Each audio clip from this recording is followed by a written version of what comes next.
I guess the first thing I'll ask you is what got you into lifting? Like what led you into lifting and what made you want to start a YouTube channel? So when it comes to like my friends asking me this question, like when I first started lifting, I would always be like very like tongue in cheek or just to make a joke out of it. I was 300 pounds at like 15, 16 years old. So like Big boy. big boy, yeah. And like the only way you deal with something like that is a sense of humor. So I would always tell people like, oh, I miss seeing my dick, or like I just want to not have, I just don't want my titties slapping me in the face when I jump rope. Like I would just say like something like totally inappropriate like that. Yeah. But the reality of it was when I went to a physical with like the annual physical because like parents' insurance and whatnot, the doctor told me, hey, you're pre-diabetic, you're 16 years old, and if your health keeps going in the direction that it does, you're gonna be dead by 30. So I was just like, okay, like this is pretty serious. Yeah, it's like there's something a bit more important than seeing my dick. So okay, let's actually work out now. And then at that time, the only thing I had access to was like the community apartment gym setup. So dumbbells that go up to 50, nothing but treadmills and ellipticals, and a cable pulley. That was all I had access to. But I went every single day. And what's funny is that me going every single day happened after a point in time where I just broke my ankle. So I was like I was sitting at home doing nothing because I was forced to. Prior to that, I was doing it because, didn't really think I had anything better to do or something like that. And then now it's like, okay, now I recognize just how much it sucks to not be able to move. And with at the same time, I'm like every single day that I'm just sitting on the couch looking at my cast, I can just keep hearing that doctor's voice like, you're going to die soon. So I was just like, all right, bet.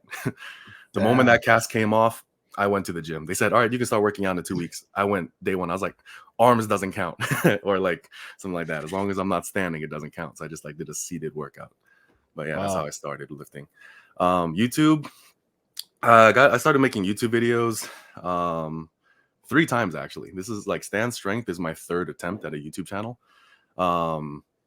And every single time, including this time that I started my channel, I always felt that there was just always more to learn. I just felt that every single time I started my channel, I would dip my toe into the waters and then like quickly realize, oh shoot, I don't know enough. Who am I to be saying anything? And then I would kind of take a step back, try to learn a bit more, become a bit more seasoned, and then talking about myself like I'm food. And then I would do that again like 2 years later.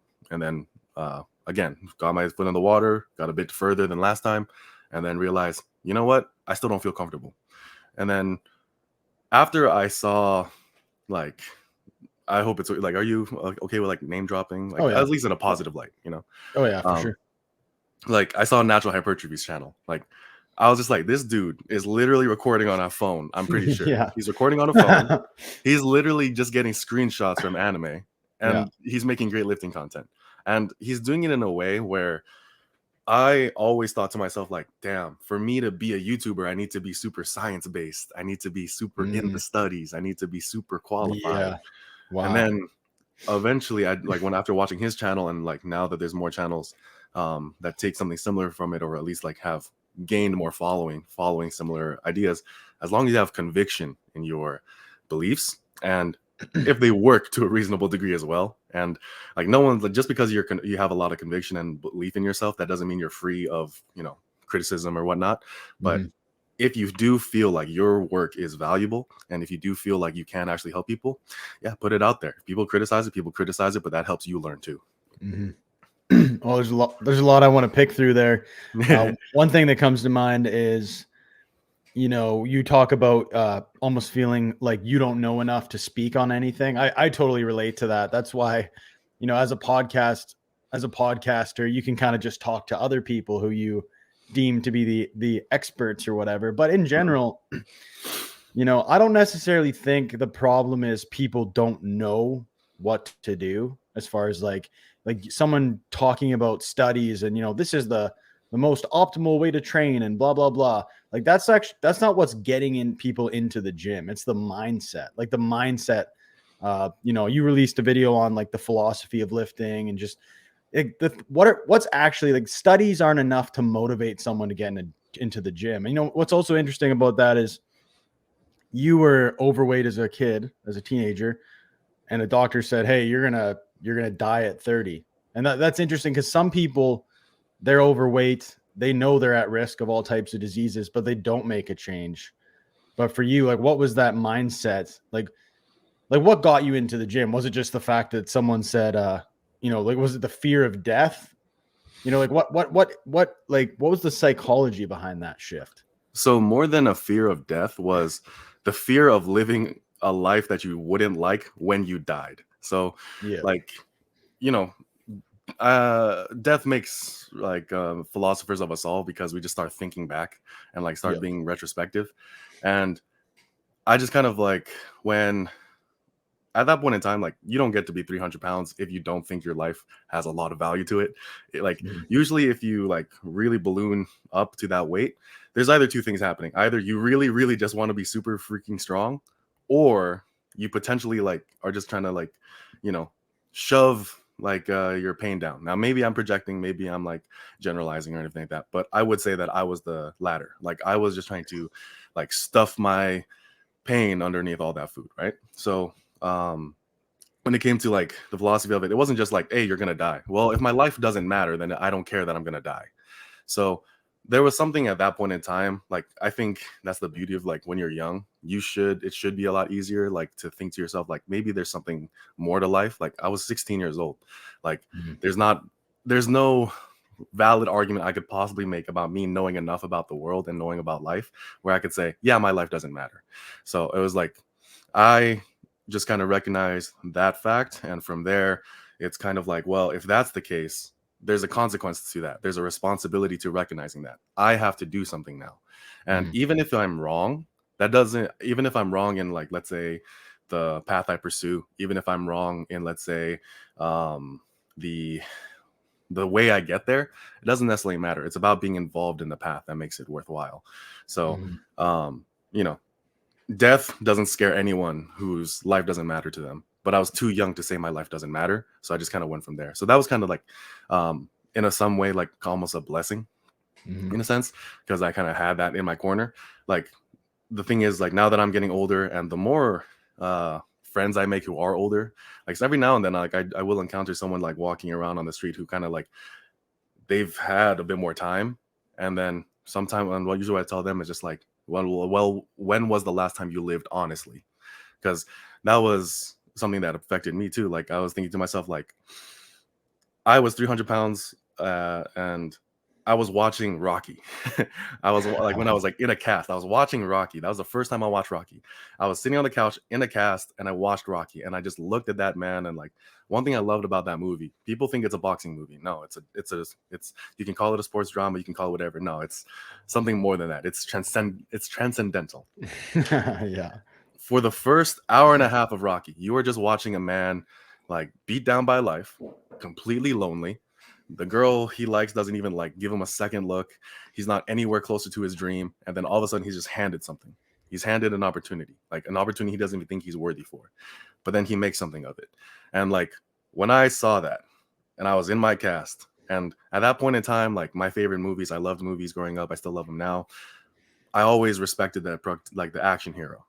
I wanted to be an action hero. I thought about Mhm. being a stunt person. I thought about like doing like I have a background in like some martial arts and stuff like that, because I wanted to be like them. And after watching all that kind of stuff and not being able to move, like, what's the number one way to get someone to do something? Tell them they can't do it. So Yeah. like, sometimes it's recognizing the physical and mental casts and chains that we kind of like have on ourselves that help us like push us forward. And sometimes like recognizing that it's there, and then like something in you is telling you, you can't do this, you can't be the best, you can't be strong, you can't be big, you can't be smart, you can't have a YouTube channel. And then eventually when you start realizing that, it's like, you know what, fuck you, inner voice, I'm gonna do it anyway. That's awesome. Yeah. No, it's cool, man. Um, and as far as you were hitting the gym every day. You got really motivated with that. But what did that look like when it came to, other lifestyle practices, nutrition and whatever else you were doing outside of the gym? Because, that, like, your relationship with food, like, Yeah. how did that shift? The relationship with food is ongoing struggle. Like, I'm very open on my channel about this being an ongoing struggle. I do work with a coach to kind of help with that. We're kind of like inching towards like creating better habits, because my issue when I did make my first transformation, right? So I went from 300 pounds to 180 over the course of like a year and a half. And I Holy. did it in the most unhealthy way possible, which is why on my YouTube channel, I rarely give dietary advice, because I just don't feel responsible enough to do so. Like, the Mm. way I lost a lot of weight is not a way that I want other people to do it. So I would defer to other people. Like, let's say my coach right now, Faz Lifts, Steve Shaw. Those two are great as far as like helping people get to like a healthier lifestyle. So I would just defer to them, quite honestly. Anytime someone sends me a message, hey, what do you think about this? Or like, what about dietary advice? I was like, go talk to this person. They're going to Yep. teach you what you need to learn. I'm still working on myself in that regard. So I need to move on from there, because when I was losing weight, this is my diet: frozen chicken breast, frozen tilapia fillets, right? Just salt and pepper on it, right? And then that California blend of frozen vegetables. I would have that every single day. Like, obviously, I would cook it. I wasn't just eating it out the bag, but Just frozen meat right out the bag. frozen everything, man. It's the frozen diet. Let me start like branding it now, and you're gonna Yeah. lose 120 pounds, I promise. So, like, yeah, I was having that every single day, and I would only allow myself to have rice once a week on Saturday, Oh and man. I would have a cheat day either on Sunday or every other Sunday. So that was my diet for the longest time. Like, So you were just like starving yourself of starving myself. carbs. Yeah, yeah. And like, the thing is, this is one thing I always tell people too, is who cares if you're doing it right? You're gonna learn what right is after you do it wrong anyway. Mhm. So it's not like, yeah, like someone, like, I remember talking about this with, I forgot where I was, but they were just like, oh, but that's the wrong way to diet. I was like, yeah, no shit, but now I know what the right way is, or at least I have a better idea of the right way. Mhm. It's like I tend to rely a lot on like fighting analogies and fighting metaphors, Yeah. but it's kind of like, if you get punched in the face, like, you don't just like stop there and think to yourself, oh man, I lost. You start making adjustments about how to not get punched in the face, you know? Mhm. Like, that's kind of how you get better at really anything. um so yeah, that was my diet up until that point. After that, I got into like, once I started like trying to make my diet normal again, I started having regular foods. I rebounded pretty bad. Not as bad as like some other points in time in my life, but I was like, it's a lot better though. I mean, I went from 300 to 180, and then I got back to like 215, 220. And then when I was in the army, I kind of like stayed there, like stayed in that range, that 220, 230 range. Mhm. So I was pretty stable. But then like certain things happened in my life, and like the highest I got back up to was 275, and right now I'm at around 250. So it's an ongoing struggle for me. I know what not to do. I know that I'm very prone to just starving myself, and it's much to the concern of many people in my life. So I try not to do that at all. But at the same time, I also know that I'm very like hard on myself too. Like, even if I just have like, even if I'm like calorically within my means or meeting my macros or whatnot, if I Mhm. feel like, oh, ice cream, oh, donut, bad, like, I just Mm. kind of have that struggle. But if anyone is going through that, this is not like just straight up advice, like pure advice, but all I will say is this: if you have that kind of problem, just keep lifting, because then any surplus you will get into, like, it's going to kind of be to your benefit. But at the Yeah. same time, like, you want to get that addressed as soon as possible. Like, I Mhm. waited too long to get a coach to help me on this. Shit, man. Yeah, the the we to take it back to the whole idea of like, yeah, so to lose weight, you just need to achieve a calorie deficit. But that's Mhm. not very helpful to people just to give them that as advice. It's like a mental struggle. And even for me, Mhm. like I bulked my way up pretty aggressively to almost like 210, and now I'm Mhm. at like 192 or something like that. So like I have done a cut in the past, but this has been a pretty aggressive cut. And I've never had to do anything crazy like lose 120 pounds. That sounds like a fucking a mental journey for sure. Um, but no, man, I can even just like the idea of like how are you achieving that caloric deficit, and even just like the mental struggle of, I think a lot of people just, how do you feel about like the whole like flexible dieting thing? Because like you would know more than me, but let me just ask you this question. you know, if you're someone who struggles with, you know, pizza, donuts, like those really like highly palatable, easy foods to overeat on, do you think it's really like a smart idea to be like, hey, you can eat whatever you want as long as you hit your macros? Yeah, like, and it's, for that, I absolutely hate flexible dining for like people who struggle with it. Now, am I saying you need to be super strict and rigid? No, that's not what I'm saying at all. But you Mhm. have to be very intelligent with that relationship with food. And the thing is, when it comes to people who do argue like if it fits your macros, flexible dieting, usually their appetite isn't even that big anyway. So it's kind of Mhm. like their need to get their calories in somehow. So if they eat a pizza, it's usually going to be the only meal they have. Like if they eat like a burger and fries and like Pop Tarts or whatever, that's probably all they're going to have in a day. Whereas for people like myself, especially because I like when like still go through sometimes where like I will catastrophize from a mistake, and this is something that a coach has really helped to intervene with, where it's just like, well, I already had burgers and fries, let me go have some pizza tonight with my friends. I already had Yeah, all you can yeah, eat yeah. sushi, let me go ahead and get some more ice cream and cookies and whatnot. Yeah. um so one thing that my coaches have always said is just get back on track the very next meal. Don't punish yourself by skipping a meal. Don't punish yourself by depriving yourself of anything else. Mhm. Stop like weighing down on yourself and giving yourself like whatever negative self-talk. Just get back right on track the next meal, act like nothing happened, and move forward. And there's a lot of things that I realize where, you know how people say like, oh, if you do this really, really well in your life, then that will start to spill over elsewhere. Mhm. To an extent, that's true. The only thing is, like, when you say something like it will spill over elsewhere, that means the excess is what spills over. Or if like whatever can get over the walls of whatever barriers you have.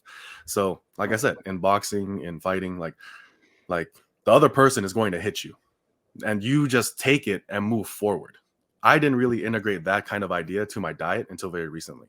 So like oftentimes when it comes to like, oh, whatever you do will spill over, it's like, no, it's whatever you do can spill over if you get rid of any barriers in the way or if you actually have an excess of it. And then one thing I also want to mention as far as like my diet, and this is I feel like is super important to mention, I did not willpower my way to 180. I was 16 years old. What does a 16-year-old have going on in their life that makes that like not like the most important thing in their life at that time, you know? So there's that, right? I was 16 years old. I was broke. So it's not really all that hard to go on a diet when you can't really afford all that much food anyway. And then Mhm. finally, like because I was literally living in an apartment where there was a gym and everything like that. So there's three things right there that made it a lot more convenient. So I don't want people to think my story is like, oh, I'm such a badass for like willpower my way through it. No, like things kind of lined up in that way. So the real advice there is like, are there things that you can change in your life and manipulate in your life to kind of like go from there? And with flexible dieting, going back to our topic, like flexible dieting might be a tool used against you rather than for you. Mhm. No, those are all good points, man. How do you feel about you know, I actually had Steve Shaw on the podcast and we were talking about you know, this I don't know, some people in the new science-based nutrition space will say stuff like, you know, being obese isn't your fault. Like how do you feel about like this kind of I don't know. To me, like a lot of that comes off as pretty soft because I'm a person who's very into, you know, personal development and taking responsibility. You know, like Jocko Willink and like all that, like, you know, extreme ownership. Like if you've ever Hmm. read that book, it's like, no, I'm taking ownership for every aspect of myself. Hmm. And, you know, you think about, like if someone's overweight and you don't want to shame them, like I'm not like down for the idea of bullying people and being a dick for no reason. Hmm.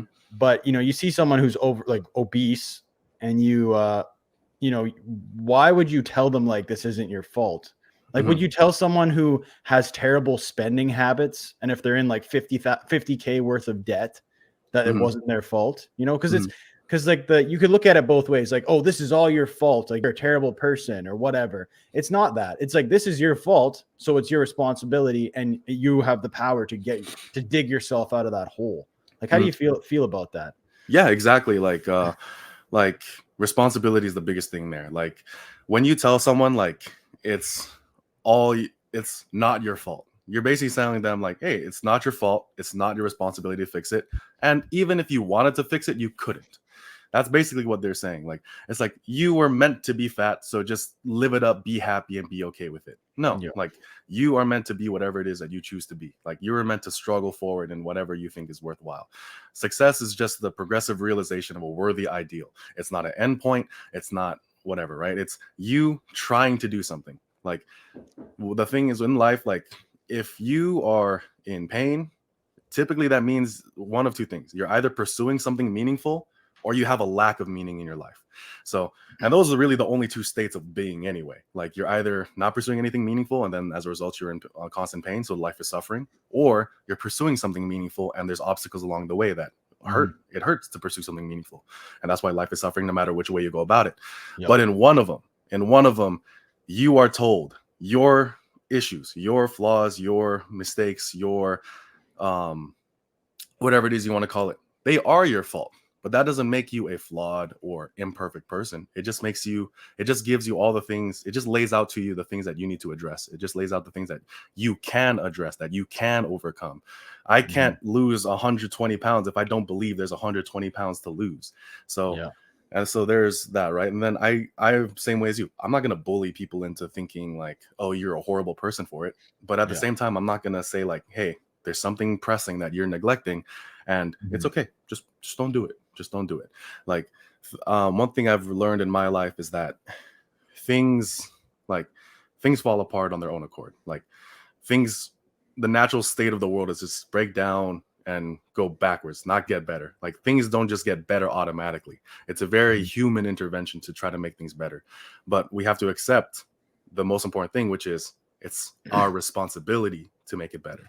Now, I know fault has a connotation to it that might be, you know, people who need to, like, of course, over time, not be so offended by that connotation. But like, at least in the early stages where they're still kind of like developing and fragile or whatever, I'm kind of okay with saying to themselves like, hey, it's just your responsibility to do it. It's not so much that you're like a piece of shit. Like, I'm never going to say that to someone, but I will, like, but at the same time, I'm not like, I'll keep this in the back of my mind. Like, but you did make some pretty shitty decisions up to that point. And I tell that to myself too. Like, I call myself out on those things. Cause like there were points in my life where my finances weren't the best. There were points in my life where, of course, my health was not the best. Like me being 300 pounds, like that was me getting back close to 300 pounds. That was me. And if I told myself it's not my fault, it's whatever, my environment, my life, my work, my stress, whatever, then what can I do about it? Absolutely nothing. You're just resigning yourself to whatever horrible fate you want. And then there's that. Like one thing I always tell people is that you get a choice. But like you get a choice about what you want to do. Like you get to pick your poison. You don't get to pick not to have poison. Like your only options are poison A and poison B. But one of them is actually going to be a bit better for you. There's no choice as far as like you actually having a choice, but there's a choice as far as like you picking which one you want to go down. That's like that Jordan Peterson quote. It's like you get to choose your sacrifice, but you don't not get to make one. Yeah, exactly. You know? No, I think of a lot. For me, like when I, I've never been extremely overweight. If anything, I was underweight when I was younger. But in general, like I had to crawl myself out of a significant amount of debt in my early to mid 20s. So I know for a fact, like what I had to do. I just look myself in the mirror one day and I'm like, I'm not going to be a broke ass. Like I'm not going to be the guy who doesn't have, I want to have financial sovereignty. I want to be like financially set up. So I sold all the shit I didn't need. I rode my bike to work every day. I was like grinding. I went full blown. And I just remember like how hard that was and like how I had to just slowly climb this mountain out of this bullshit I was in financially.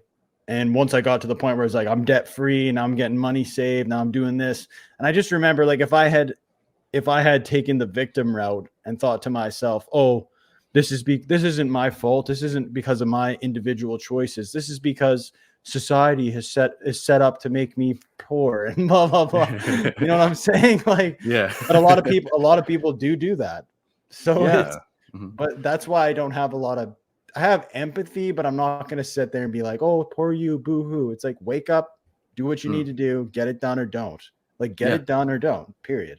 And that's why like I really need to do a bit better with like the slogan of my channel, because the slogan of my channel has been there since the start of my channel, but I need to like work on my outro skills.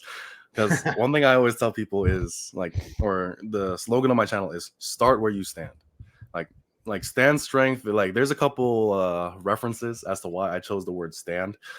Like I like that you brought up Jordan Peterson. I know he can be kind of like an inflammatory topic, so like I'm kind of like, I'm a huge fan, but I gotta like, I'm all about the I've had lobster some lobster daddy. I've had some controversial opinions on my podcast, so don't even worry about it. Yeah, that's true. But If anyone hates Jordan Peterson, we got beef. you're right. Unsubscribe immediately. Unsubscribe now. We don't need you. Yeah, we don't need you here. This is for self-development improvement. Like,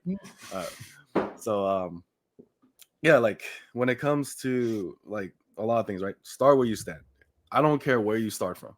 I really don't like it. Like where you start from has absolutely no bearing on where you end up. Like if that were the case, then all the best champions in the world of any given field would have been groomed from the start. I know that's what China's doing with their Olympic weightlifting team and like whatever other sports. But generally speaking, like part of the reason why I love America so much is because we have so many examples of greatness coming from literally nothing. Like like let's say for example, like even someone like Frederick Douglass, right? Like he was living in the absolute worst time of America for it to be a black man, because slavery was still a very much well accepted thing, and all the atrocities were ongoing. Like I'm not going to go too much into this because obviously, like if people didn't notice, I am Asian. I am not of like you're Asian? I had no idea. Oh my god, me neither. Just kidding. I found out like last year. Just kidding. But you know, like the people want to make the case that American history is just nothing but shit. No, like there's a lot of shit in it, but there's a lot of people who have crawled out of it, and that's the American, like, you know, in my opinion, the American like spirit, our ability to crawl out of whatever we have. But the way you do that is you start where you stand. The reason why a lot of people mess up with anything that they want to do, I do think that most people want to get better. I think if you were to give someone a magic pill, hey, your life is going to get better if you just take this, they'd take it. The only reason why they can't is because it's a hard pill to swallow to recognize just how shitty your current situation is. So oftentimes what I always tell people is like, if you want to go from point A to B, you better damn well make sure you're at point A. Like people kind of like idealize the end goal, but they also idealize where they're starting from. So as a result, they just completely miss the mark. They completely miss the mark because they're doing things that aren't relevant to them. So I've been a personal trainer for about 4 years before starting my YouTube channel at that point. So this is the number one thing that I always tell people mess up. Like I want to get strong, I want to get big, I want to get fit, I want to get whatever, right? But they jump into a program or a protocol or a training style that's, you know, maybe 3-5 years down the line of where they need to be at. Like I'm just like, dude, go on a walk for 5 minutes a day. Become super consistent with that.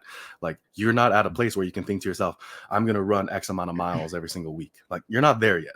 Start where you stand. Start small. I'm not saying to, you know, like not move forward or not aim upward, but just aim slightly higher than you are right now. Because that's how you kind of like make those incremental steps forward. Like no one makes big leaps and bounds like moving forward like that. So like, yeah, just start where you stand. That's the most important thing that I always tell people. Oftentimes we kind of like get caught up like, is this the right step? Is this the right way to do things? And I'm like I said, the right way will reveal itself to you as you get more experienced, but that doesn't happen unless you start where you stand. No, that's a great, I like that a lot. Yeah, one thing that I actually worked as a personal trainer, not for a super long time, but I remember being very discouraged by how many people would start, they'd like try to make all these drastic changes right off the bat, and then they would revert back. Like they'd lose a bunch of weight and then they'd revert back. And it seemed like that happened like over 80% of the time. You know, it's kind of, I'm, you know, I'm not saying that like that didn't have to do with my coaching. That might have had something to do with me or whatever.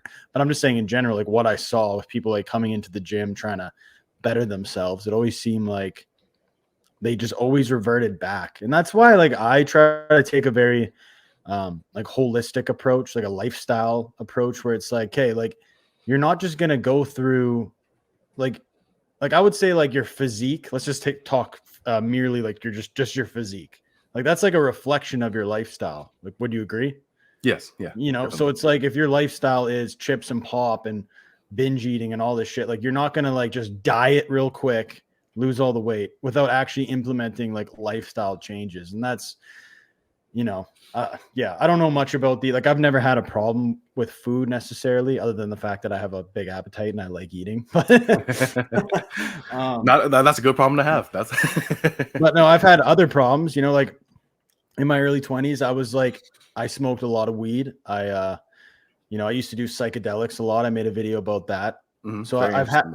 I've had like problems in the past where it's like, when it came to weed specifically, like I was mentally, like I almost felt like my personality was tied into weed, like the way it made me feel and the way like it was like this blanket I put on myself. If you want to watch the video, I'm sure people already have, but that, yeah. So like I know what it's like to like mentally like have to get over something, and like you don't realize like how certain things just like grab a hold of you psychologically.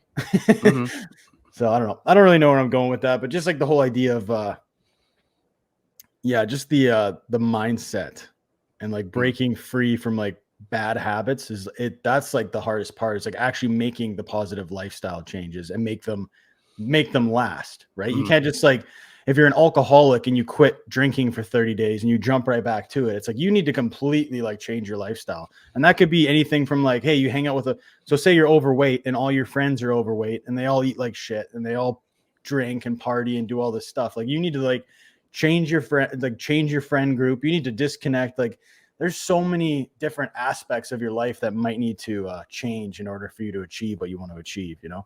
Yeah, definitely. Like two things I want to like go on there is like, first of all, when people say like fitness is a lifestyle, like when people hear that, like fitness is a lifestyle, like I or at least when I heard it when I was a kid, at least, I immediately thought, okay, I need to make my hair a bit curlier, get a fade on the sides, start wearing nothing but Gymshark all the time, take pre-workout with every meal, protein shakes all the time, and like Chipotle is my god, like all that kind of stuff. That's like when people think that's what fitness is a lifestyle is. That's in my opinion is not really accurate. Fitness as a lifestyle is more like, are you around people who actually care about the best in you? Like do you actually care about the best in yourself? Like, do you go home and not hate yourself every day? Do you fall asleep at night peacefully knowing that the next day you're going to contend with something meaningful? Like for me, that's a more compelling like argument of fitness, where it's just like, I am now able to be content. I'm now able to continue going down the path that I'm going to with faith and confidence and like with vigor, with excitement. I'm able to look forward to something. Like that's what I think fitness really entails. And then from there, like of course the more practical side of things, like are you sleeping enough? Are you managing your relationship with like drugs and alcohol? Because like I'm not like a prude or nothing where it's just like drugs bad, like I was a dare kid, you know, like I'm not like that. It's just like like I've met people who like would literally smoke packs of cigarettes a day, but then they could run like a 5-minute mile, and squat 400 or 500 pounds later that day. Like like the army will introduce you to some very interesting specimen. But awesome. Like yeah, you can do all that, but when fitness is a lifestyle, it's more like, if you truly recognize, and this goes into my second point, like what are the masters in your life, you know, like what are the things you can't live without, and can you not live without them because you want them to be there, or because they just kind of grabbed a hold of you and you didn't notice it? Like for me, it was donuts. Like I was a slave to donuts. Donuts was my shit. Like, oh my god, like drive by Krispy Kreme bakery section of a grocery store, like, oh bro, like I know all the best donut spots in any city I live in. I promise you that. But I recognize how big the problem that is, and like my thing with it. So I was just like, okay, like let me like try to manage that relationship. Before I would go like every week I need a donut. I was like, all right, every 2 weeks. Or I would actually start with like even smaller. I was like, all right, 10 days. I literally had like, I had it on a calendar, like I could have a donut on this day, because I was just like trying to like cut down and like try to like manage my eating habits and everything like that when I was in the army or whatever. And like eventually 10 days. Then I was like, okay, 12, 15, 20, then 30. Then a month goes by, I stop marking it on my calendar, and then like it becomes like out of habit. like months at a time between my times like to the donut shop. And there was a point in time where I was going like every week. So then like every time I show up, they're just like, hey, you're back. So it was like, so then they have like start getting me a big box. I was like, oh no, just two. But it was kind of happy because like not only did someone recognize me or whatever, but also felt nice that it's just like, you know what, like I'm actually overcoming a bad habit. And like every time I come here, like I can walk into this donut shop and not feel like I need a whole dozen. Like, so yeah, like people might not always recognize what their masters are. Like, you know, some people like they're just under the influence of drugs, alcohol, and whatever. I'm not saying you can't have them in your life, but are they your master? Do they rule you? Do they impact your decision making? Anything that impacts your decision making, you should ask why. Which is why the gym is such a great thing. Like if you move things aside for the gym, you can kind of do so without too much reasoning why, unless you just become a complete asshole. So it's like, sorry babe, can't go to our anniversary because I gotta hit this sick chest workout. Or like sorry son, I'm not going to your baseball game because you can't bench 225 little. So it's just like at that certain point, but it takes a lot to get there. So I think going to the gym in place of other things is actually really good. Yeah, life's about balance. I'm not against people drinking or even smoking weed or whatever, but I know for me, like I would argue like there's definitely a line where like problematic use comes in, you know, like if you like, dude, I eat pretty damn well, like 80, even 90% of the time. But if I want to go eat an ice cream every once in a while, or I smoke cigars on occasion, you know, if I smoke too many cigars, I might get mouth cancer. But I there's certain, you know what I'm saying? There's like certain things I do where I'm like, okay, well, I live a pretty well balanced life. If I want to do something that might not be ideal or optimal, like the whole idea of being like 100% like a robot who does all the right things, always eats the right food. It's like, you know, like the obsession with this like being perfect. It's like, no, man, you got to live your life. You got to enjoy things, you know, have a drink now and again or whatever. But there's just like, you need to know yourself. You need to know that I'm doing this to elevate my life rather than to numb out. Right. Like I don't eat ice cream to like numb my feelings or like some emotion.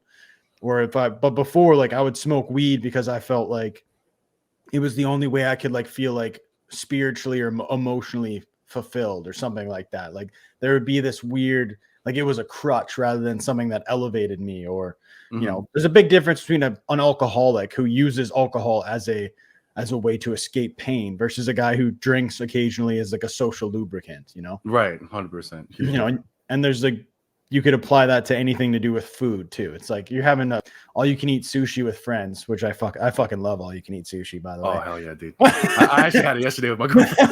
It's great, dude. I'm actually I'm cutting right now and I'm like June 1st.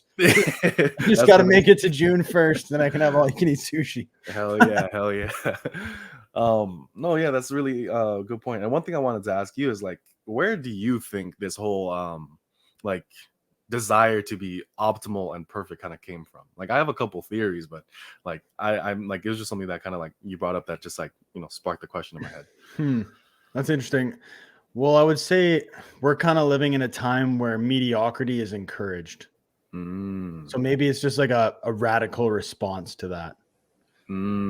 Like to me, like I look around and it's like, you know, fat acceptance and victim mentality and, oh, boohoo, you know, systemic this, like the system's oppressing you because of your race, your sex, whatever. Like everyone's just like, you know, we don't live in an extreme ownership, individual responsibility. Like, you know, you were talking about like the American spirit. Well, I would say like the American spirit is slowly dying. Like people are just becoming dependent on the state, you know, like even just like you look at masculinity and like, and, you know, masculine development, it's very, like you're considered like an extremist, or they try to label you as like some sort of like, you know, even Jordan Peterson, you're saying he was inflammatory. Well, why is Jordan Peterson inflammatory? Right. It's just the environment he's in rather than himself. Yeah. Yeah. So, but like, why, like, I'm just curious. Like, I agree with you that he is inflammatory to a lot of people, but why? You know? It is like, I think you remember how I said, like, it's a hard pill to swallow, like where you're at right now in life is, I think that's exactly that. Yeah. Yeah. Like, people don't want to be told that they have to better themselves. They want to be like, oh no, it's this person's fault. You know? And like one, like I released a video called like The Power of a Minute.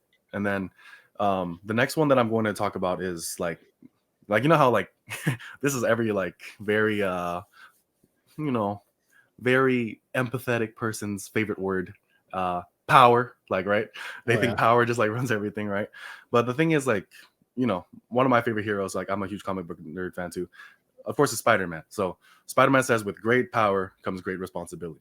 That Yep. doesn't only apply to heroes. This is what I tell people. You have power in your life. You now therefore have a responsibility to it. So like if you are a parent, you have power over your kid. So now it's your responsibility to manage that relationship well, so that way you are a good parent and you raise a good person. Mm-hmm. Now think about what that means for yourself. Like you have the power to choose a better lifestyle. So now it's your responsibility to do so as well. So but you know, people kind of don't want that, I guess. And I Yeah. can definitely see that being the case. And sometimes it reveals itself in very unconscious ways. I don't think that a lot of people like just constantly like reveal themselves to that. But every now and then what I try to like I find that happens in life is, you know, I'm in school, I work, I try to like get bigger, get stronger, and like all these other things. I'm involved with a lot of like moving goals and like different things that happen in life. But I make it a priority to kind of step back and make sure I like ask myself, like, did I go off course somewhere? Because at a certain point, things happen in life, things happen in work where it's just like, all right, I'm now involved in this project, I'm now involved in this, I'm doing this, I'm like managing this. Like, at what point in time do you like people should like take a step back and realize, like, you know what, I'm actually like going even further away from what I really wanted to do, and then like Mm-hmm. that ability to recalibrate and go forward again Mm-hmm. and like where they want to go. Like I feel like that's a huge problem.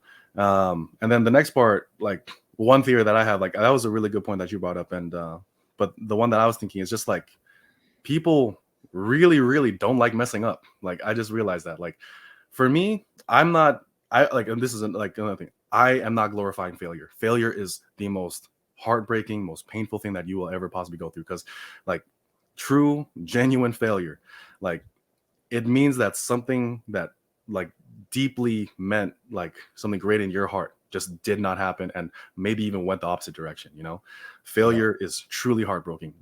There's nothing positive about it. I will never say that is the case. But, and this is just like, um it's not like I look forward to failure, I never do. Like I understand it, but at the same time I fully recognize that, like, failure, when it does happen, I can't stay there. Like if I stay there, it just gets worse. So Oh I yeah. need to kind of like inch out of it and move forward again. So it's not me saying like, oh yeah, like failure is great, brother, is how you get success. It's like, no. Like failure doesn't mean you succeed. It's just the opportunity for you to just like, success happens if you move forward from it. Like, Yeah. but failure itself does not guarantee success. Like that's one thing I want to make very clear. It's a very heartbreaking thing, but at the same time, you shouldn't fear it, you shouldn't hate it. But like as much as it sucks, you do have to keep going. You can't just stop Mhm. because you fail. I don't think anyone gets out of this life without I don't think anyone makes it through this life without failing at something. Like Mhm. everyone has their trauma, something that they had to work through for sure.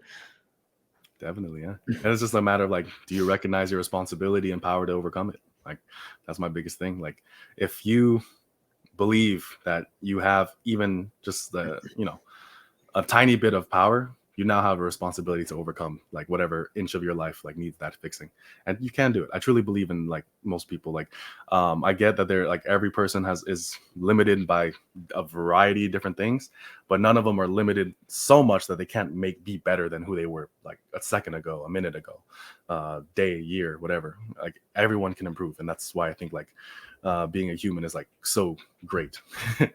Oh yeah, man. No, Yeah, that's fuck leaves. Just kidding. Human I, supremacy. Let's go. I am a human supremacist. Unless we meet up with some aliens or something, then I'll rethink Right, my. right. All All right, the man. Area 51 Raiders are like waiting for that. All right, man. Well, we got into some really cool topics. Let's get into some training stuff. Mhm. One thing I was thinking about actually before I hopped on today was everybody who gets into fitness, they usually go to YouTube is like the very first place a lot of people go, especially Mhm. nowadays. So you Mhm. like, and you find all the biggest channels. So that'll be like, Athlete X or, you know, these people that are really popular, 10 million Mhm. subs and up. But there is a lot of there's a lot of shitty information out there, and I don't mind dropping Athlete X because he's fun to make fun of. Yeah. Athlete X scarred me from upright rows, and he needs to pay. he's rich. He doesn't need to worry about my opinion, so whatever. Yeah, that's true. But like the thing about it is there's so much bullshit advice out there, and you can get led down the wrong path super easily. Like I talked about this with Jeffrey Verity Schofield about like, you know, it's so easy to like fall down some stupid fitness rabbit hole that wastes your time for a couple of years, you know? So how did you kind of like get into learning about what to do in the gym? And like, how did you navigate the cesspool of, you know, YouTube fitness and find like the actual gems amid the swamp? So when I was getting into fitness, everyone that I watched Athlete X and then a bunch of fitness vloggers. So like these guys are rich too, so they don't need to worry about my opinion, but like Christian Guzman types, like the David Lays, the Jeff Sides of the world, you know, like what they see is like partying, raving, and he has abs. And then they want that. And then like, I don't know if you saw that video of like Jeffrey Side talking about his diet on bodybuilding.com. Like it was the weirdest thing because I think he said something along the lines of eggs are an excellent source of carbs, something like that. Like it's been a couple of years. Something wrong. Just totally like, excuse me, sir. Like, can you say that one more time, just a bit slowly? So, yeah, like I remember watching that, and like I would watch their vlogs, and the entire time I was just thinking to myself, like, where is the fitness information in this? So that helped me eliminate an entire section of YouTube. Like just the fact that if it's a vlog, I'm not going to sit through an entire vlog just to get one sentence of training. Because here's the thing, it's kind of like a 50-50, like a 50-50 thing. If that that piece of advice, that one sentence in that whole 20-minute vlog is even relevant to me. So with that, the return on investment is just incredibly low for the amount of time you invest into someone else's life. So there was that, right? So vlogging channels just completely went away. Like if someone I like does like a vlog or something like that, that's a bit different, but it's not like they're a vlog channel. But there's a lot of like fitness vloggers like who like all they do is just show their day, and like every other day is like a day in the life. Like what do I eat? Like my girlfriend broke up with me, my car broke down, now I need to get a more expensive car and even like more plastic girl, who knows, right? So there's all those things that kind of happen. So vlogging just automatically, I just threw out the window. Like there might be some hidden gems there, quite honestly. But at the same time, the amount of time that would take you to kind of get into it, I just don't find it worth it. So vlogging, I got rid of. The next one, I think the next one was two things: sense of humor, and then like just seeing them do like really cool shit. So like my favorite people like watching when I started getting into it were like Omar Isuf and Alan Thrall. Like these are the two funniest dudes like in YouTube fitness, in my opinion. So just because of that, I like their content, and like that's fine. There's nothing really wrong with that. Like I'm kind of like lucked out that they're actually kind of like honest with it too. And then of course Brian Alsru, like this dude, I was literally deadlifting in the gym, like, and I hit 365, hella proud of myself. And then I see this dude do a superset where he benches it, stands up, moves the bench, and then barbell rows it. And then he said, yeah, that's part of my warm up. And then like I just went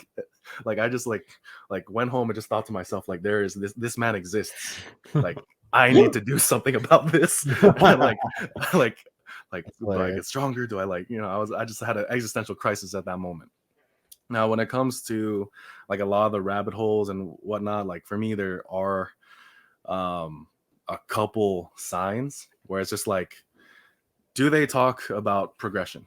Like, or is it like, I think Steve Shaw calls it like a grocery list or a to-do list workout, where it's just like, yeah, just do 4 sets of 10, like 3 sets of 15, and do all that kind of stuff. Do that every week. And then I personally fell for that shit. Like I bought programs where guys just gave you like a grocery list, but they didn't. Like that's one thing that I failed at doing. Like for 2 years, man, I was just in the gym, like no journaling, like no training log, no progressive overload, just 3 sets of 10, pick a weight that's challenging, and boom. And every week was different. Just like such stupidity looking back on it. Yeah, you just don't know better. Right. And then like I remember there was a time where like every other week Athlete Next comes out with a new push-up and a new bicep curl. And like I was young. I wanted a big chest and I wanted a big bicep, so I did all those variations. I was this there. is the one that's gonna make me fucking This is huge. yeah, exactly. I was like, my dieting will be worth it, I swear. Like I was like, he was going through all that, but then eventually, like, I forgot who it was, but I did just stumble across where someone really just said, just pick a good couple exercises that you like and commit yourself to them and just see how far you go. And when they stop working for you, change it out. Like there's a lot of other variations. Like when people like, I'm very like monkey minded. I'm very unga bunga. So when people like dumb things down and simplify things to me, I'm just like, you're a genius. Yes. And then I'm just, let's go. So like, and it also kind of helped that one of the first workout programs that I got actually was a Frank Medrano program. And Frank Medrano, he's basically One Punch Man. He does like absurd numbers of like calisthenics. So like, for example, a standard push-up day would be like, he started every single workout with 20 muscle ups. So that kind of like shows you that, like, and he worked out 6 days a week. So I was just like 16 doing the ugliest muscle ups ever. Like I'm pretty sure I like hooked my foot on like the thing to kind of get up somewhere and like leverage. I did like 2 of them and then said, you know what, I'm gonna skip this and just go to the next exercise. And then like, so his push day would be like, all right, 100 regular push-ups, 100 wide grip push-ups, 100 close grip push-ups, and then you do 50 like diamonds, 50 archers, 50 this, like, and I was just like, I literally spent like doing all of that. And then I would go in next week, look at that and just think to myself, yeah, it's chest day. What the fuck is that? Yeah, so I really thought that that's what it took. And then like, yeah, like I'm really glad that I kind of got out of that. I think one reason that kind of helped with it too is just like, quite honestly, I am inclined to be a bit lazier with some things. So when I was in there for 3 hours, slugging through like literally 500 push-ups on that one day, I just kind of had this thought to myself, like, there has to be a better way. I think like the best way to kind of get like out of those things is to recognize that you're getting burned by it. Like, this is not good for me. Like, I'm not getting anything out of it. I'm not recovering. I'm not building that much more muscle than some other methods. So it's like, why am I doing it? And then when you start asking those questions, you kind of like will either fall down another rabbit hole, but then you like, like I said, assess, like be a little critical about like whatever is going about it. Like, I think too many people are trying to find heroes in other people and gods in other information rather than like their own experience. Absolutely. One thing that comes to mind is the whole idea of like bodybuilding being like a meathead thing, like a meathead pursuit. But in reality, like if you find a natural bodybuilder who's put on significant mass, like that guy had to use his brain at some point, because you don't some boy, yeah, you know what I'm saying? He had to dust it off a little bit, but he had to do it. He had to he didn't skip brain day a few, because at some point you got to like learn, like, like if you fall like another person that kind of like, like even like Ryan Humiston, I think his name is. Like I watched some of his content back in the day when I was kind of ignorant to it. I'm like, oh, okay, well, but you just spin your wheels, man, and you realize like, oh, this is not. And then you finally you start to find like, I don't give a shit who takes anabolics or not, but but I'm more inclined to follow people who are in the exact same boat as me, or like, a natural lifter who's achieved like an amazing physique is someone like, oh, okay, he's on like the same path to me. Like I'm not planning on using any PEDs. So like if I can follow these guys who have kind of paved the way as like natural bodybuilders or strength athletes, I can be like, oh, okay, I'm gonna do what they do because that seemed to work for them. And I have similar circumstances. I might not have the exact, obviously I don't have the same genetics or whatever, but I don't even personally, I don't like to think about that shit. I'm just trying to max out what I have. Yeah, it's like so far out of my control that it doesn't even like register in my brain. Yeah. Another thing too, like I think that kind of helped me is I actually do like strength. Like, I mean, it's in my name, right? Like for me, like you can't, like, in my opinion, right? Like for what I want out of my body, what I want out of my fitness. If I have a 600-pound deadlift, but I have to be 300 pounds to get there, I'm not going to be the happiest person in the world. But if I have a 600-pound deadlift and I'm like 240-ish, 250-ish, like where I'm at right now, I would be much happier. I would think that's amazing. I would think that's great because I would have just enough aesthetics, which I like, but then I also have that performance thing. So when I found like, all those like rabbit holes of like all these pretty boys like with their nice comb overs and whatever and Gymshark stringers, TikTok bodybuilders. Yeah, TikTok bodybuilders, like the lighting and the posing is like on point, but then like that's pretty much it. And then but then I would see them like lift dumbbells and they're like, like they're repping out the 25s, and I'm just like, yeah, I kind of want to do more than that. So like I when I kind of went down that strength rabbit hole, like I know that it's kind of like one where you can definitely like lose sight of your own goals going down that. I know that tends to be like a problem of it, but at the same time, like that's kind of like relevant with anything really. It's just a matter of like how well can you keep like your goals in mind when you're like, pursuing anything, right? But when it came to me wanting to be like, yeah, I want to lift heavy, yeah, I want to do this, I want to do that, and at the same time, like I still want to look good, but I just want to do that, and then I would find people who did it. Oftentimes, it's just like the problem with a lot of these like TikTok bodybuilders, like you say, is like, yeah, they look cool, they look good, and all these kind of things. So you start doing what they do, but what they do isn't even how they got what they have. So when like you get burned by that, then I would hope that people kind of like start leaving that behind. But for me, like strength was one where like strength gave you something. Like even if it wasn't optimal, even if it wasn't whatever, it still gave you something as a result, and that made me like go even further with that. So that was like things that helped me like navigate through it. Cool, man. Cool. Yeah. Yeah, maybe we'll talk about the relationship between like hypertrophy training and strength training a little bit, because you had a couple good videos on that topic. I think for me personally, like I kind of when it comes to like implementation of any kind of like tool, I don't get too dogmatic about it. In the past, I was like, like if some like prominent bodybuilder said, "Oh, conventional deadlifts aren't good for bodybuilders," don't worry about those, or do like RDLs instead. Now I'm just at the point where I'm looking at everything as a tool, and I'm like, well, if this fits, if this feels good, and I'm like progressing on this movement, why not use it? Like I avoided barbell benching for a while. Like I was just focused on dumbbell benching, but now I've gone back to the barbell. I'm like, actually, you know what? This is feeling good. Like I'm progressing, and I don't know. There's like this weird like thing going on, and when like it's like power lift. Like I don't want to I don't have like any powerlifting. I don't want to be a power lifter.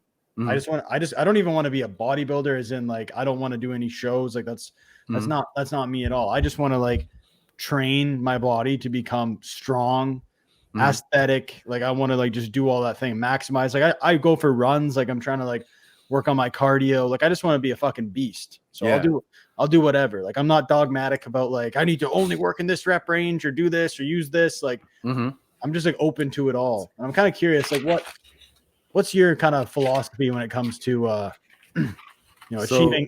achieving hypertrophy and strength, kind of like simultaneously?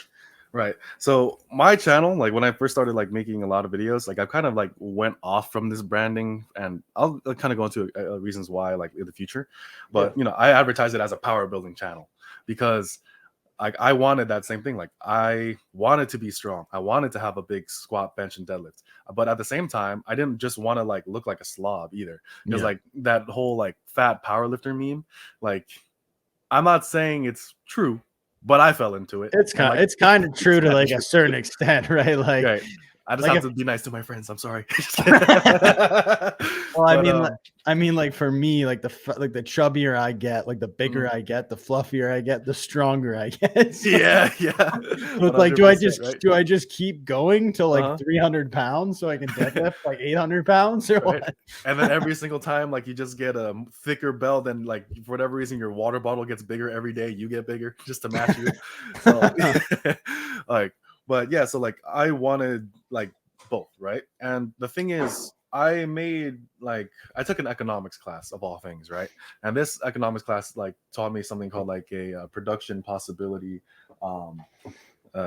frontier or something like that. Like so basically it's like a curve like this, right? Like just a quick piece of paper, right? So it's a curve like this. Oftentimes, so let's say like the y-axis, the straight line is like strength, and then the bottom one is size. the more you focus on size, the less your training will look like pure strength training. I don't think anyone will dispute that. The more you focus on pure strength, the more your training will resemble strength training and less like size training. The thing is, people don't recognize that there's a curve between these two. And the biggest problem with a lot of people is that they either like train here or they try to train here. So let me show this again. They're either in like the dot in between, looks like something questionable, but so like that dot in between, like under the curve, that's you being inefficient. Like you're pursuing size and strength, but like because you're trying to do a 5x5 and 10x10 German volume training in the same program, that's why you're not making gains. So you're training inefficiently. But then the other dot, the one outside of it, is you have a very impossible goal. So like you want to be maximally big and maximally strong. You can't. But what you can be is on that curve. So if you identify like where it is, like how much strength you want and how much size you want, and kind of get okay with that, optimal now means something totally different to you. Optimal for size and optimal for strength are completely two different things. But there is an optimality between both of them. It's just whether or not you're aware of it. So when it comes to certain like things like for strength training, right? I think for strength training further from failure most of the time is going to be better for you. Mm-hmm. I think that less exercise selection in the workout might actually be a bit better. So for example, like let's compare a bench workout versus a chest workout. A bench workout literally might be your standard bench, a close grip bench variation, overhead pressing, and then some pulling, and then you're done. 4 exercises, like you do some antagonistic work to kind of balance things out, and you're good to go because you need to recover for the next session so you can give another hard effort. A size focused one will be like, all right, you do your barbell bench, then you do dumbbell bench pressing, then you do some chest flies, some antagonistic work, some rows, some lat pull downs, rear delt stuff, and then maybe triceps to kind of finish it out. Then that's it. You're good. Those are 2 very different workouts, and they accomplish 2 very different goals. But there's a lot of similarity between them, which is that you do need to get stronger over time. Stronger doesn't mean 1 rep max. Like I always like have to like remind people of this, because there's like, well, is this optimal for strength? And I'm just like, well, is that even what you're aiming for? Like I do a lot of program reviews on my channel, and they'll bring me a program and say, like, they'll give me a pure bodybuilding program and say, is this optimal for strength? And then they'll be upset when I say no.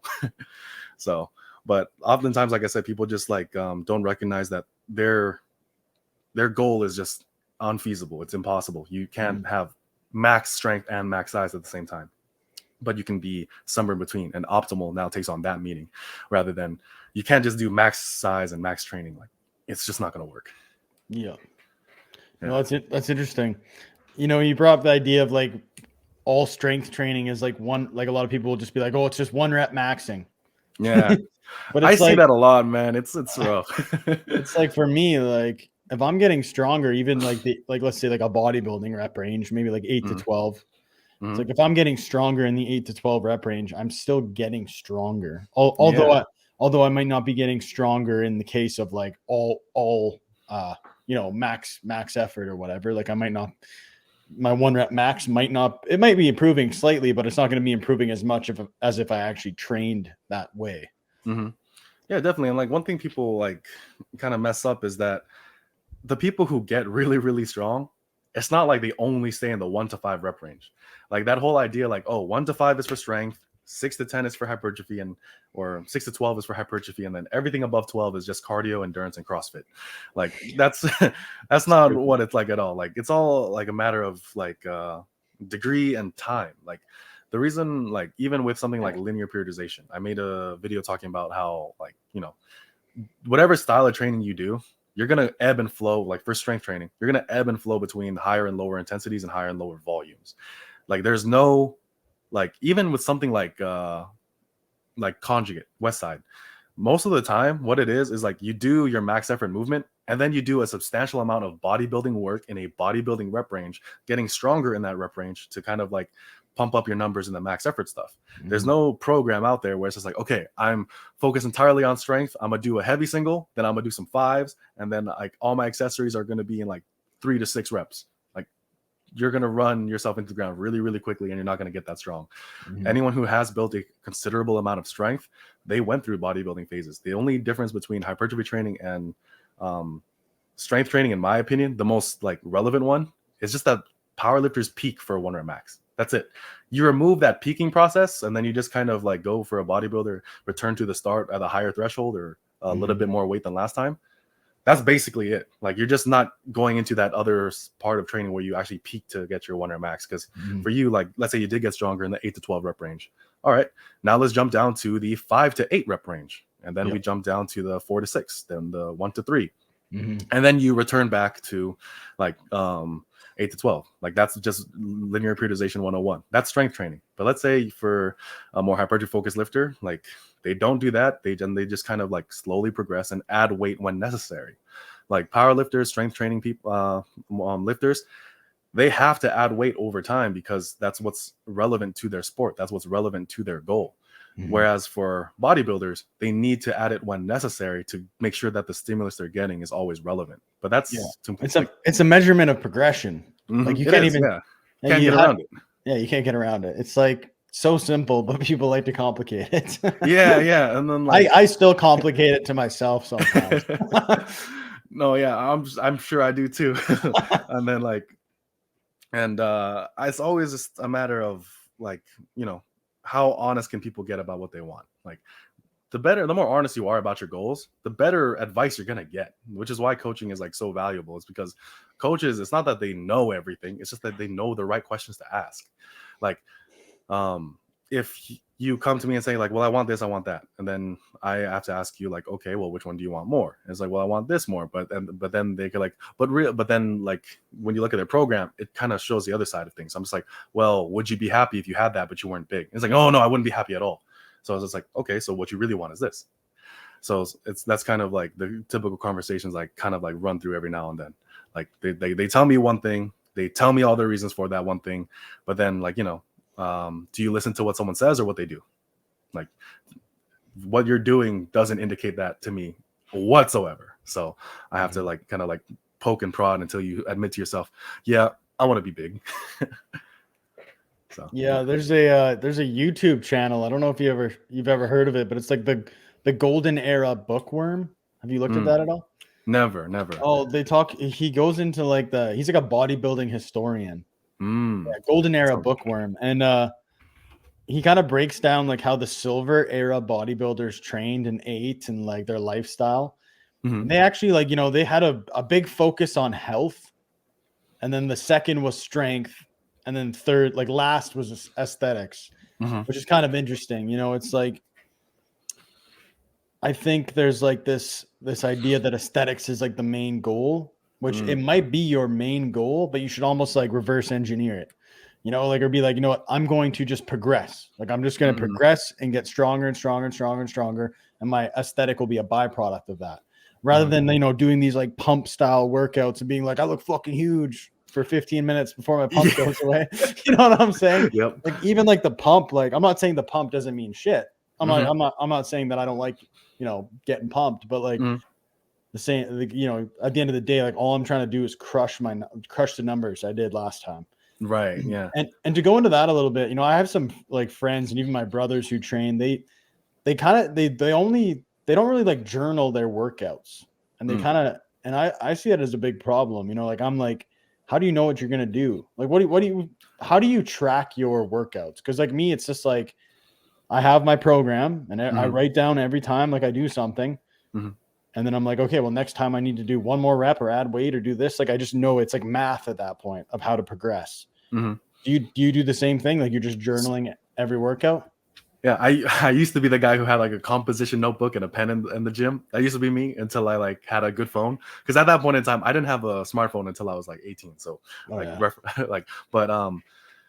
now it's like, yeah, I log everything. Like, every single workout that I do, like the numbers I'm supposed to be hitting and stuff like that. Like, there was a point in time where I was a bit more like, let's say, auto-regulated and a bit more intuitive. But that's also because I was training a lot more like concurrent conjugates-esque, where it was just like, okay, I'm literally just gonna do 3 sets of X amount of reps in this rep range. So like, let's say 3 sets of 6 to 10 for most of my hypertrophy work, and then like 3 sets of 4 to 8 for more of my strength work. And then if I can do 3 sets of 8, then I add weight or something like that, right? I just add weight when it's appropriate. But what I did do is that I just had a rotation of exercises. I would be on like a 6-week kind of cycle.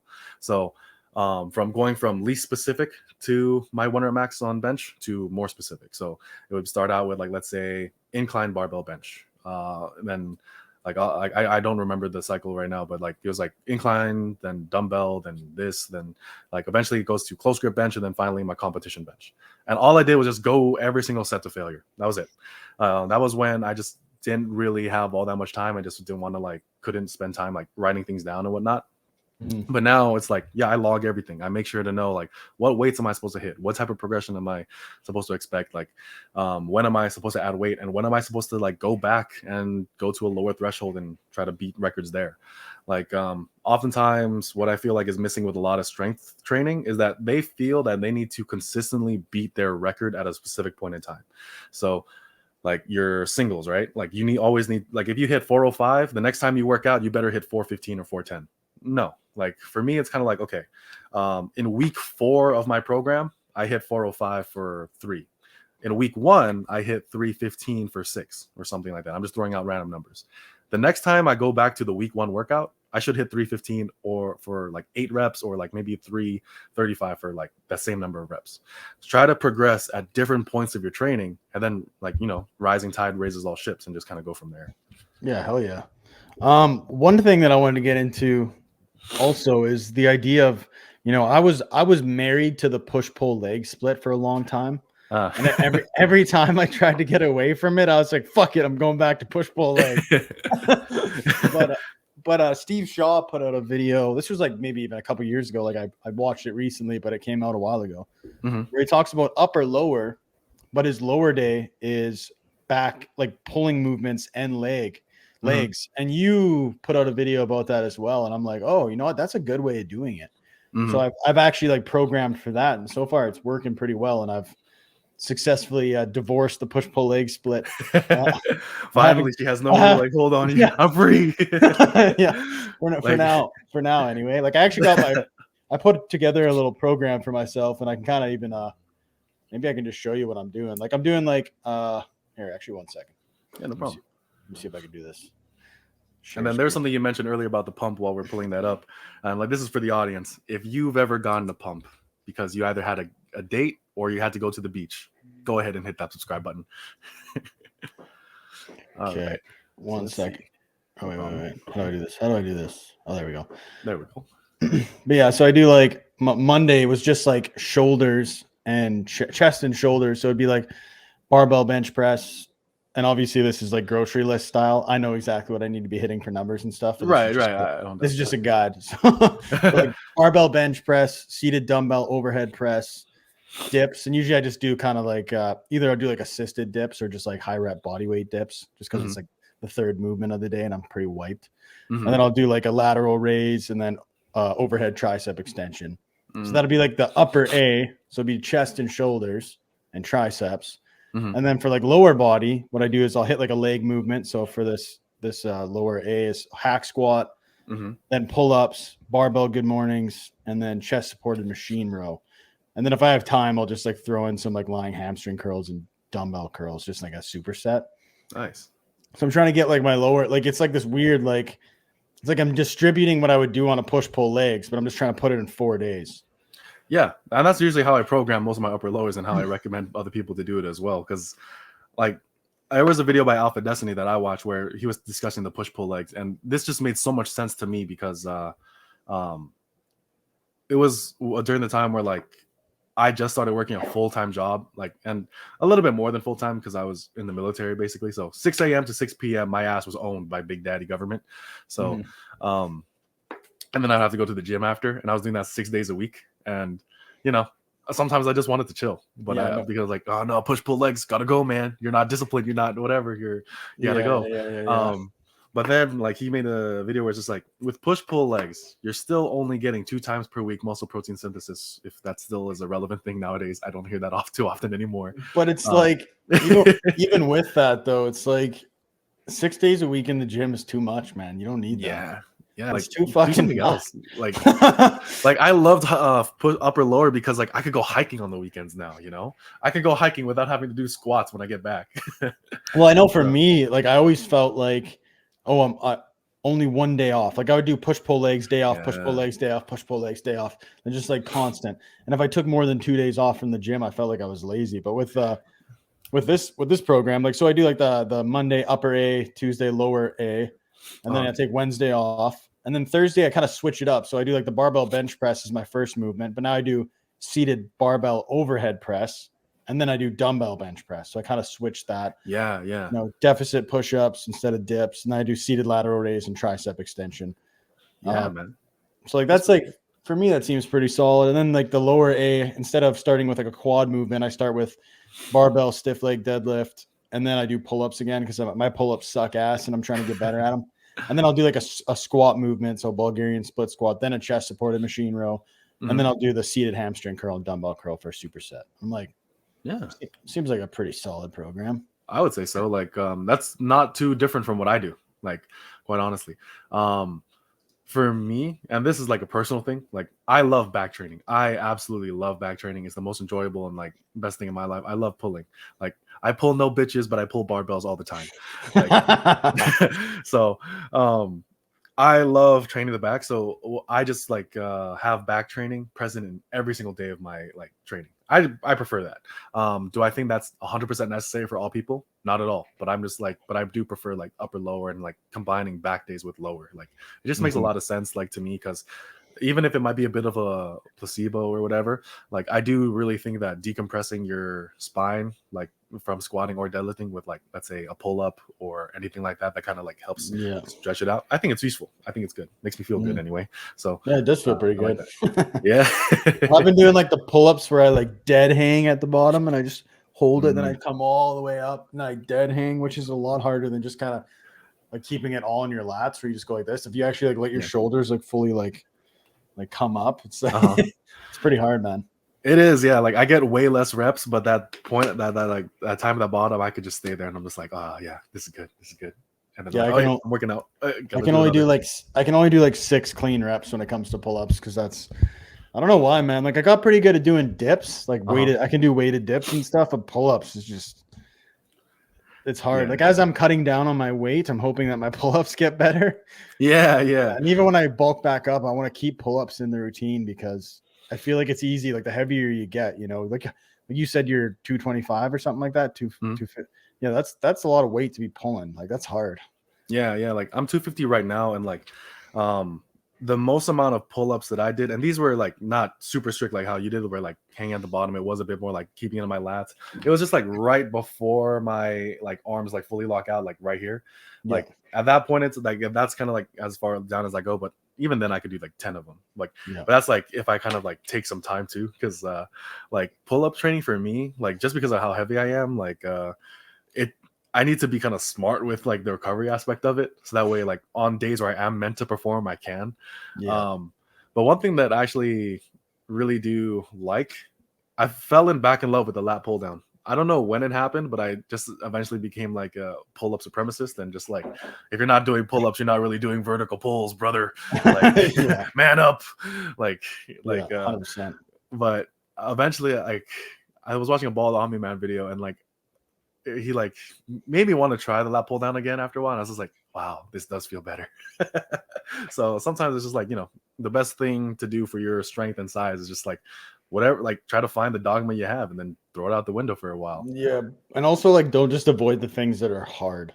Yeah, that too. Because like that's like dips. Like dips when I first started, like a lot of people, they might be strong on other chest pressing movements, but if they haven't done dips like consistently, they hop on a dip bar and they're like shaking and they can't even get like a few reps. That's how I started. It was like I was lighter than I am now, and I could barely do like 4 clean reps. Now I'm like hitting like, I don't know, like probably like I think like the best I ever did was like 4 sets of 8 with like a 45-pound plate tied to me, which isn't really good. Which isn't too bad. Yeah, that's good, man. That's I'm not a super strong dude by any means, but it's like that's a lot better than my pull up.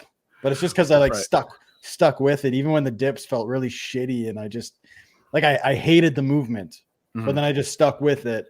And eventually I'm like, I fucking love these because I'm getting better at them. Yeah, You yeah. know? Like, And I feel like that's a lot of things with like certain, like you have pull-ups. I fucking hate pull-ups right now because they're so hard. But it's like you just need to stick with it. As long as it's not like causing you pain or you're injuring yourself doing it. right, yeah. And like sometimes like the movement we hate, we only hate it because we're bad at it. Like that's like my relationship with squats. Like I swear to God, if someone like told me like I could like squat 500 pounds like tomorrow, I would do it. But then like if you ask me like, hey, it's leg day, you're gonna go to the gyms, I would be inclined to be like, I'll go in a bit. Like let me rest a little. Like because like as much as I want a big squat and everything like that, it is the lift that I just suck at the most. I have the most like mental hurdles like kind of go through with it. It's hard putting a lot of weight on your back like that too. Yeah, and especially because I had like some in like history of injury with my knees especially, so that always like kind of worries me. Like some of my friends actually stopped going to the gym with me on like squat days just because they hate the sound my knees make when I squat. So yeah, like just like it sounds like a percussion solo. Like it's pretty bad. And then so yeah, but the squat is one where I just have to keep sticking to it. And like whenever I do like get a PR on it, yeah, I'm super elated. I'm super hyped by it. One question I want to ask you is like, what style of training did you kind of like start out with? Like, was it more like calisthenics? Was it just like oh man. actually like when I first started, it was more like CrossFit style. That's just okay? that's just We all start somewhere. that's just the rabbit hole I went down. I'm like, okay, well, I'll just do all these crazy moves that are just like mishmash together. Were you like I'm super functional, bro, kind of guy? Oh, 100%. Oh, 110%. I was like, machines are the devil. Machines are the enemy. It was kind of weird because that was where that one point in time where I remember like CrossFit guys and like super like barbell enthusiast guys like shook hands in the middle. Like, yeah, machines are ass. But now it's like, no, okay. I'm just like, everything is a tool and everything is like, machines are great. They like, are, yeah. They're amazing. Like seated hamstring. Like there's so many things like I can't do with that's like me. Like I'm open to everything at this point. But I used to do even like kettlebell training and weirder stuff like that, like kettlebell swings and all those kind of like but like I was beat up, dude. Like you were talking about injuries, like my back, I had chronic back pain for legitimately like 2 to 3 years, just like nagging mid to low back pain. And just like going to this is why I'm not dogmatic too. Like we were talking about squats. Like I don't like as I was kind of figuring out, how to train better, train like for my actual goals. I people like Paul Carter. I don't know if you're familiar with Paul Carter. I'm getting more into his work lately. Yeah, so like he had a post and he was like, you don't have to do the barbell moves, right? He wasn't saying don't do them, but he wasn't saying you don't have to. And for me, I saw that one. I like that one. For me, it was like, well, my back wasn't kind of fucked up. And I was like, hey, maybe I shouldn't be doing squats right now because it's like quite a bit for my back. My back is the limiting factor. So why don't I just kind of like progressively load my back with something like a back extension or something, but just body weight, just take my low back through a full range of motion. I even do did flexion and extension exercises just to kind of strengthen my back and make it what would you say? Like just progressively load it. Cause like my quads can do a lot more than my back can do it a lot of the time. And even now, like a lot of people say like their low back tends to be the limiting factor on squats and even deadlifts and stuff like that. So me, like, since I did have that injury and I've gotten to a point where I'm totally pain free now and I can do, deadlifts and squats sometimes every once in a while, it's almost like kicks up. Like I'll feel it a little bit. Like my back's like the injuries kind of being like the old injuries still there a little bit. So what I'll do is I'll just try to like, how would I say it? Like work on or just like focus on if I'm doing like a stiff leg deadlift or an RDL, which is obviously going to be putting a lot of stress on my low back in a good way, which I can recover from. I'm not going to like then go right into back squats because I feel like that's a little bit too much stress for the low back. So rather than, being dogmatic and saying, oh, I have to do barbell squats and deadlifts, I can do like hack squats, which takes my back out of it, but I can still hit my quads. And then maybe next week I'll do back squats or something that loads my spine in a squat position. And then I'll do, a deadlift variation that's not super hard on my back, or like, I don't know, just like kind of managing like the stress on your low back has been pretty important to me, especially if you have someone like me who has an injury, who had an injury at one point. Yeah, definitely. Like one thing I kind of like this, like I used to have like, I don't know, like a strength dysmorphia, if that's a concept, but kind of like I would I would see people like, you know, close to like when I was like 8, like, you know, we see like 18-year-olds like squat, like lifting 500, 600 pounds at 18, and then like they eventually like go on to lift 700, and there's like even 18-year-olds who do lift 700 and stuff like that. And because of that, I really thought that I stopped being a beginner when I hit 500 on the deadlift. I thought that was when I like was no longer a beginner with my deadlift. The reason why I bring this up though is like I had a lot of injuries that kind of occurred on the way there. The thing that I think happens with a lot of these like lifters who are gifted, it's not only that their neurology, their nervous system, their leverages are advantageous or whatever. It's also that for whatever reason they're just very fatigue and injury resistant to those movements. So as a result, they're able to like load it up like way more. Like the biggest thing that holds back anyone with any amount of progress is illness and injury. So like for guys like us who do have like things to kind of program around and stuff like that, like we have to be very mindful of how we manage our fatigue, how we kind of work around our injuries and stuff like that. And as a result, like there's no place for dogma in that. Like there's like as much as I love the barbell row, my favorite like rowing variation is the seated cable row, because it just doesn't beat up my lower back, but I still get a lot of benefit from it.